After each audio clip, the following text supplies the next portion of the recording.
Hello बच्चा लोग, बात करते हैं कूलाम के नियम की। तो आपको बता दूं, फ्रांस के एक वैज्ञानिक थे जिन्होंने 1785 में कूलाम का नियम दिया और उनका नाम भी कूलाम था, जिसके लिए कूलाम का नियम पढ़ा।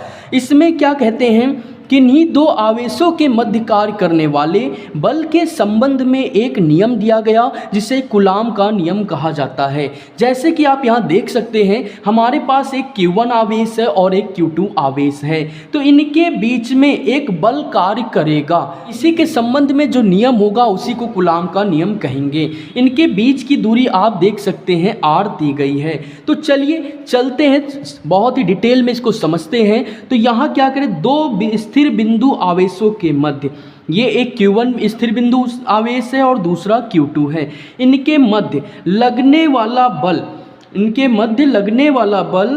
इनकी मात्राओं के गुणनफल के अनुक्रमानुपाती। मतलब यहाँ पे आप देख सकते हैं, हमारे पास में एक चार्ज है Q1, दूसरा है Q2, ठीक है। ये डायरेक्टली प्रोपोर्शनल होगा किसके, इनके बीच लगने वाले बल के। डायरेक्टली प्रोपोर्शनल यानी कि अनुक्रमानुपाती का मतलब होता है कि अगर हम क्या करेंगे, इसका मान बढ़ाएंगे तो ऑटोमेटिकली बल भी बढ़ता चला जाएगा। तो इसको हम मान लेते हैं इक्वेशन नंबर 1। इसके बाद क्या कहते हैं, इनके बीच की दूरी के वर्ग के व्युत्क्रमानुपाती होता है। मतलब दूरी क्या है, R मतलब R² हो गया, और इन्वर्सली प्रोपोर्शनल होता है किसके, फोर्स के।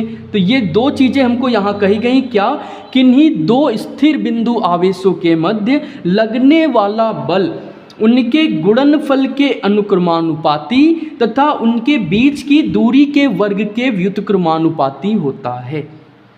तो यहाँ से अगर हम क्या करें, अगर इसको कंपेयर करें और एक साथ लिखें तो क्या होगा, Q1 Q2 इंटू 1/R² हो जाएगा हमारे पास में। बिल्कुल, इसको हम क्या लिख सकते हैं, F।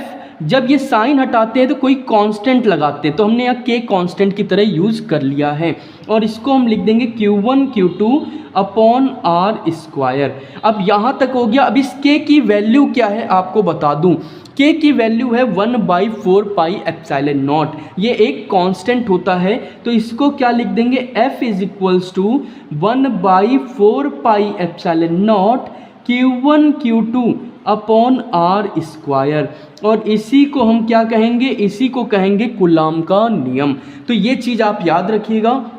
इसमें जो 1/4πε0 दिया गया है, इसकी वैल्यू होती है 9.0 इंटू 10⁹9। ये आपसे एक नंबर के क्वेश्चन में पूछी जाती है। और अगर कोई कहे कि इसमें ये जो ε0 है ये क्या है, तो आपको बता दूं, ε0 जो है वो निर्वात की परावैद्युतशीलता है और इसका मान फिक्स होता है 8.85 × 10⁻⁻12 coulomb per Newton metre square.